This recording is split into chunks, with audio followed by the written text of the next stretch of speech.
that's fairly unique in Minnesota, to have a law firm where we're kind of grown at the firm and then continue, because people are happy. Sort of I don't want to say it's a family because it is still work, but it's kind of a family-like atmosphere in a way, just because you end up feeling really close to people that you've worked with a lot, and you care about the clients together. And the clients can feel that. They can feel that we're a team working together for them and a kind of a family. They become part of the Meshbesher and Spence family. Right.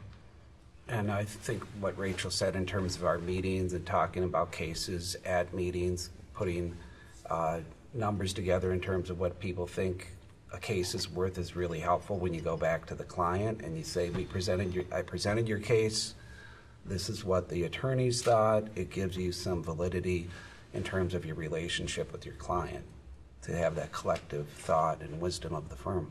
They really hired the whole law firm, and not just an individual lawyer. Exactly. I just had a family last week ask me, do you work with anyone? And I explained, I'm in charge of your case, but I will, when the time comes, present this to everyone. And that immediately gave them the assurance that I am, in fact, working with other attorneys. We don't just stand alone. I had a discussion with a client last week where we're deep in settlement discussions, and she was trying to remember, well, what did you tell me this case was worth? And I pulled out my little notepad from our meeting, and I was able to say, well, Mike said this, and Mark said this, and Gus said this, and that part was really helpful for her to see that there was an agreement, and it wasn't just another case that came across our desk.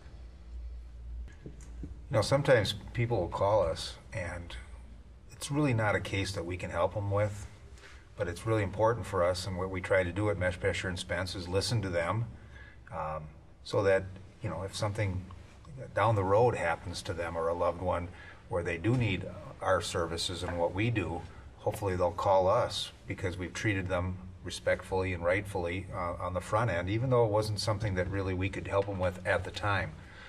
So we try to be very respectful. It's hard for a lot of people to make that first call to a lawyer because a lot of people have never talked to one before.